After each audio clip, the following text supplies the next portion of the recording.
नमस्कार, एक बार फिर से आपका बहुत बहुत स्वागत है। नीतीश कुमार एक बार फिर से अपने पुराने रंग में वापस आने लगे हैं।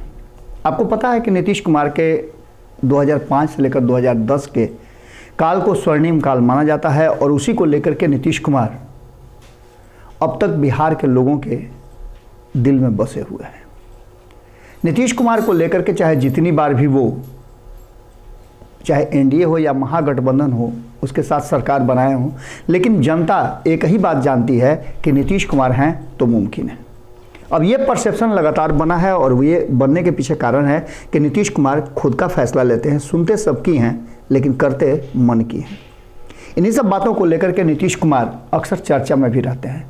पिछले कुछ समय से नीतीश कुमार भीतर ही भीतर काफ़ी परेशान नज़र आ रहे थे, लेकिन इस परेशानी का हल उन्होंने खोज लिया है।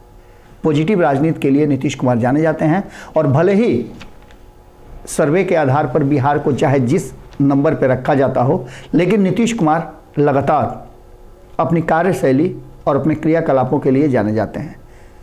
दुनिया भर में और भारत भर में नीतीश कुमार की कई ऐसी नीतियां हैं जिसको लेकर के लोग अपनाते हैं और कई राज्य नीतीश कुमार की नीतियों पर काम करना शुरू करते हैं। इन सारी बातों को लेकर के नीतीश कुमार पिछले कई महीनों से लगातार आप देखे होंगे कि नीतीश कुमार को लेकर के कई तरह की चर्चाएं चल रही हैं। कहा यह जा रहा है कि नीतीश कुमार अब पहले जैसे नहीं रह गए हैं, लेकिन नीतीश कुमार पिछले कुछ दिनों से जिस तरह का एक्ट कर रहे हैं उससे साफ लग रहा है कि एक बार फिर से नीतीश कुमार अपने पुराने लय में लौट गए हैं। कल ही उन्होंने ऐसे ऐसे घोषणा किया, ऐसे ऐसे ऐलान किए जिसको लेकर के एक बार फिर से काफ़ी लोगों की आशाएं जग गई हैं। जहां एक तरफ उन्होंने इस बात की घोषणा की कि 22,000 स्कूल भवन बनाए जाएंगे, वहीं उन्होंने रामलखन सिंह यादव को लेकर के भी उनसे जुड़ा हुआ एक कार्यक्रम था, उसी कार्यक्रम में पहुंचे हुए थे। वहां उन्होंने लगातार कई घोषणाएं की। उन्होंने बहुत लंबे समय से मांग चल रही उस समाज की, उस परिवार की, और रामलखन बाबू जिस तरह से शिक्षा के क्षेत्र में अलख जगाए, कई स्कूल कॉलेज उन्होंने बनाए, उसको लेकर के नीतीश कुमार ने एक बड़ी घोषणा करते हुए रामलखन बाबू की जयंती राजकीय समारोह के रूप में मनाए जाने की बात कही। इतना ही नहीं, रामलखन सिंह महाविद्यालय में उन्होंने उनकी आदमकद मूर्ति लगाने की भी बात कही। और इतना ही नहीं, जो बातें उन्होंने कही वो बातें निश्चित रूप से आगे आने वाले बिहार के लिए और ख़ास करके इस पीढ़ी के लिए बहुत ही फ्रूटफुल होने वाली है। शिक्षा के क्षेत्र में लगातार बिहार के बजट को लेकर के, बिहार के सोच को लेकर के चर्चाएं चलती हैं। एक तरफ जहां आपको याद होगा कि चंद्रशेखर ने कैबिनेट बैठक से पहले ही कुछ बातें कह दी थी जिसको लेकर के नीतीश कुमार काफ़ी नाराज़ हुए थे और कहा था कि जब कैबिनेट का फैसला नहीं हुआ है तो आपने इसको क्यों प्रचारित कर दिया। अब नीतीश कुमार कई ऐसी योजनाओं को लेकर के सामने आए हैं जिसमें 22,000 स्कूल भवन के निर्माण की बात हमने आपको बताई। वहीं आपको बता दें, अब बड़े पैमाने पर शिक्षकों की बहाली होगी, इस बात को भी उन्होंने कहा है। ये सारी बातें जो है कहीं ना कहीं एक तरफ इशारा कर रही हैं कि नीतीश कुमार पूरी तरह से अब फिर से अपने पुराने लय में लौट गए हैं। इन सारी बातों को लेकर के उन्होंने कहा कि अनुसूचित जाति, अनुसूचित जनजाति के बच्चे स्कूल नहीं जा रहे हैं, उन बच्चों को स्कूल तक पहुंचाना हमारी जिम्मेवारी है। इतना ही नहीं, उन्होंने ऐसे परिवार के गार्जियन को, बड़े बुजुर्गों को कहा कि आप अपने बच्चों को स्कूल भेजिए, स्कूल में सारी व्यवस्था है और स्कूल पर विशेष फोकस होगा, पढ़ाई लिखाई पर विशेष फोकस होगा। इन सारी बातों को लेकर के लड़कियों के लिए जो साइकिल योजना है, इसके बाद पोशाक योजना है, मध्याह्न भोजन की योजना है, इन सारी बातों को लेकर के नीतीश कुमार ने कहा कि ये सब कुछ सुचारू ढंग से चलेगा और इसके लिए वो पूरी तरह से कटिबद्ध हैं।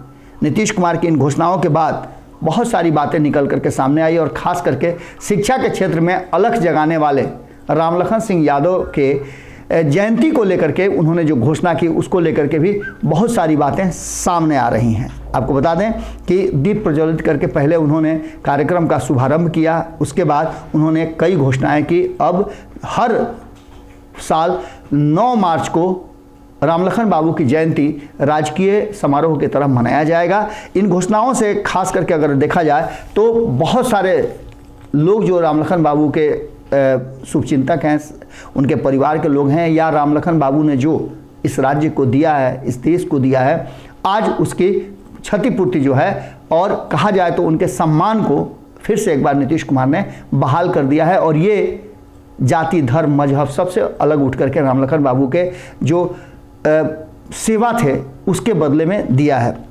इसके साथ साथ उन्होंने कहा कि कई स्कूल कॉलेजों का उन्होंने निर्माण किया है। आपको बता दें कि जब विधायक थे तो उनके मंत्रित्व काल में भी नज़दीक से देखा गया उन्हें। मेरे पिताजी बख्तियारपुर के, ये बातें उनके पुत्र ने कही कि मेरे पिताजी ने बख्तियारपुर में स्कूल का निर्माण कराया था और कॉलेज बनाना चाहते थे। इसी दौरान रामलखन बाबू ने बख्तियारपुर में कॉलेज का निर्माण कराया। उन्होंने पटना, पालीगंज, बख्तियारपुर, गया, जहानाबाद, औरंगाबाद सहित कई जगहों में कॉलेज का निर्माण कराया। बिहार के किसी नेता ने इतने बड़े पैमाने पर स्कूल कॉलेज नहीं बनाए। मुख्यमंत्री नीतीश कुमार ने अपने पिता के सपनों को भी इससे साकार होता हुआ देखा और कहीं ना कहीं नीतीश कुमार के इस एक्ट से ऐसा लगने लगा है। और सिर्फ यही एक क्षेत्र नहीं है, अलग अलग क्षेत्रों में हम लगातार आपको बता रहे हैं कि बजट सत्र शुरू होने के साथ ही नीतीश कुमार ने कई ऐसी घोषणाएं की और बजट पर सीधा नीतीश कुमार का असर देखा जा रहा है।